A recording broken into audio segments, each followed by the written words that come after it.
Bueno, vamos a resolver el ejercicio número 6 de la serie 8, corresponde al grupo 16. Dice, los hidruros de elementos del grupo 16 se reaccionan con agua para dar equilibrios del tipo, bueno, está la reacción, clasifica el tipo de comportamiento ácido-base exhibido por estas especies. Si acá vemos el hidruro cede un protón al agua formando el ion hidronio y la base conjugada, por lo que los hidruros actúan como ácidos. Complete la tabla representando las estructuras moleculares correspondientes. ¿Qué tipo de hibridación propone para describir estas especies?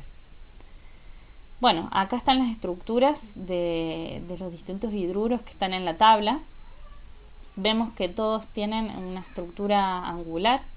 En el caso del peróxido, si nos paramos en cada uno de los oxígenos, vemos que tiene una estructura angular también con respecto a sus enlaces. De las características estructurales vemos que al descender en el grupo aumenta la distancia de enlace entre el hidrógeno y el átomo central, y eso se debe principalmente al mayor radio atómico que tienen el átomo central al descender en el grupo. Además, se ve una disminución en el ángulo de enlace, en el ángulo entre los hidrógenos, y eso tiene que ver con el volumen de los orbitales que ocupan los electrones no enlazantes aumenta, y entonces los hidrógenos se acercan para minimizar repulsiones. Ahora, si comparamos el agua con el peróxido, vemos que la distancia oxígeno-hidrógeno aumenta levemente, mientras que el ángulo entre el oxígeno y el enlace con el hidrógeno y el enlace con el otro oxígeno disminuye. Estas estructuras, para definir la hibridación de estas estructuras, tenemos que considerar un orbital molecular por cada par de electrones en el átomo central. Entonces serían un orbital molecular por cada enlace con el hidrógeno y uno por cada electrón libre. En total necesitamos 4, por lo que la hibridación tiene que ser sp3. Y si completamos con electrones, vemos que tenemos dos orbitales completos que corresponden a los orbitales con los electrones no enlazantes, y dos orbitales semillenos que corresponden a los enlaces con los hidrógenos, o con el hidrógeno y el oxígeno en el caso del peróxido. Punto C. Indique si podría completar los valores de pK1 considerando pK1 del agua igual a pK water. Bueno, en general, cuando planteamos la reacción de un ácido, la acidez, de una molécula se mira planteando la reacción del ácido con el agua. Para el caso del agua, podríamos pensar que planteamos la reacción del agua consigo misma, donde un agua actúa como ácido y la otra como base. En este caso, un agua le cede un protón,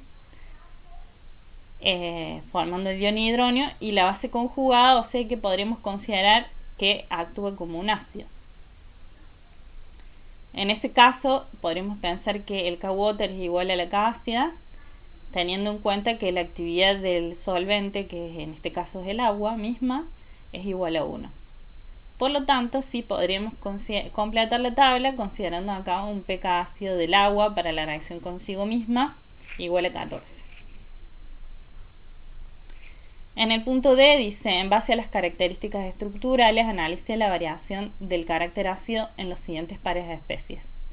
Entonces tenemos la tablita aquí con las estructuras, y el primer par de especies que me pide comparar es el hidruro de azufre y el hidruro de selenio.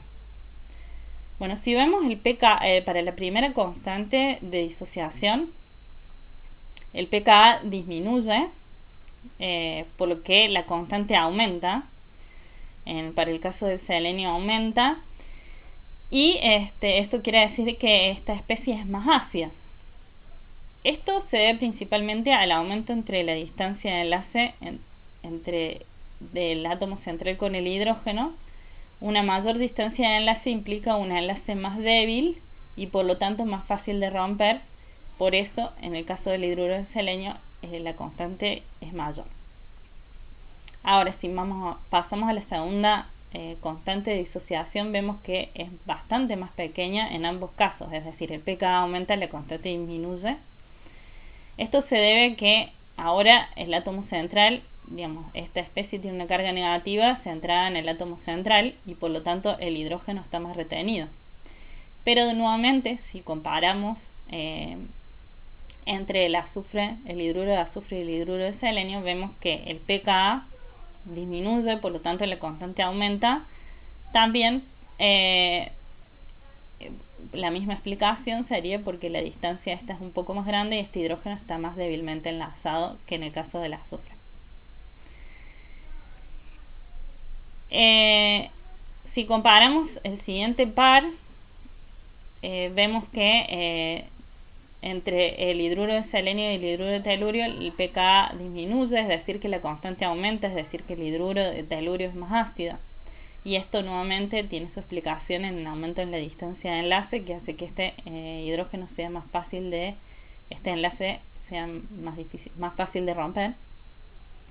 La segunda constante de ionización es más pequeña, pero aquí no vemos grandes diferencias entre las constantes de ionización del hidruro de selenio y el hidruro de telurio. Finalmente, tenemos que comparar entre el agua y el peróxido. Y aquí, la explicación sigue la misma tendencia que en los casos anteriores. Como en el caso del peróxido tenemos una distancia de enlace más grande, podemos inferir que este enlace es más débil y más fácil de romper. Y por lo tanto, acá vemos que el pKa disminuye, es decir, que la constante aumenta. Es esperable entonces que el peróxido sea más ácido.